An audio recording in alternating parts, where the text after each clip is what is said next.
Michael, welcome to Business Events TV. Thanks, Anthony. It's great to be here. And tell me about what's happening in Canada and your part of the world.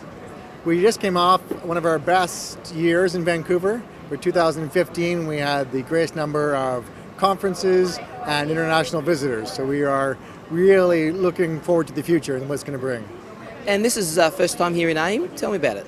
It is. We see Australia being one of our greatest growth markets. And we looked at the numbers that are inbound into Canada. They're in the top 5. And we thought, let's go and see what the mice industry is doing in Australia. So that was the general push to come to Australia? It was. And we're starting to see a shift from the Atlantic region to the Pacific region. So our eyes are not only on Australia, but also on China, Japan, and Korea. Can you comment on those? Yes, the China now is really booming for us, and Japan is not far behind. We're actually seeing an increase in airline traffic into Vancouver, and a feeling from the Asia-Pacific region for a safe destination. And we fit that bill, something unique and safe. You mentioned China and Japan in the South Pacific region, so where does Australia sit?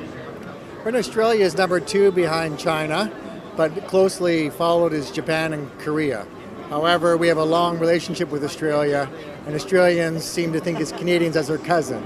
So we have great history with them. And I understand you've got a sister city here.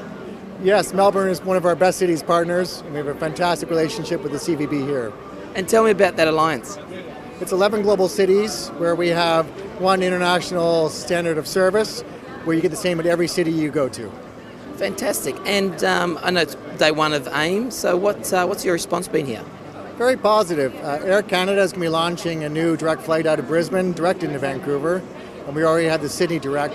So we're seeing a lot of interest into Vancouver and the region. So it's quite positive for us. I guess it's good for the Canadians with the Canadian dollar.